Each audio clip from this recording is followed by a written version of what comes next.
Wananga wenzangu, kwa jinsi nilivyouona mpira wa Simba jana, guys, kweli hawa jamaa wamepania kabisa, nawaambieni wamepania, na Simba anakwenda kuvunja rekodi, kupoteza pointi 9 na kuchota pointi 9.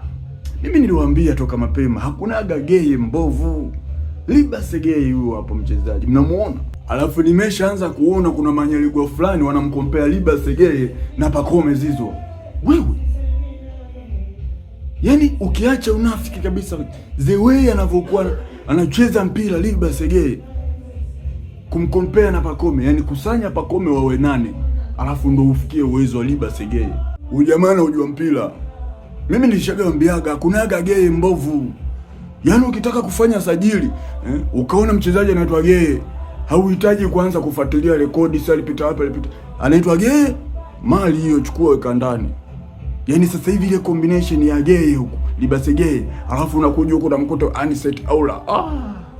Oya.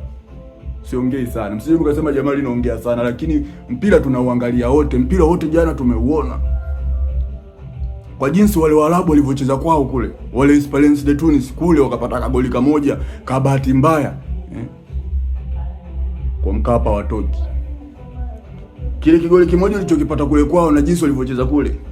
Kwa hii Simba ambavyo tumeiona jana ikicheza, basi wajiandae sana kuokota mipira nyavuni ya Liba Segeye. Binafsi hii kitu ndio nilikuwa naitaka. Si kama unaelewa? Ili ligi yetu iwe fire, Yanga tuko vizuri, mtani leo vizuri, hii ligi iwe nzuri. Mbona sasa hivi Young Africans tunaumia tena kumuona Simba amewaka? Tunataka tu Simba awe kibonde. Sisi tunataka Simba awe kwenye form na sisi tuwe kwenye form, ili game tukikutana iwe na intensity. Hapo ndo tutapata burudani ya michezo. Binafsi nimefurahi sana. Nyie mnaumia, umieni kivyenu. Sisi tunataka ligi ichangamke.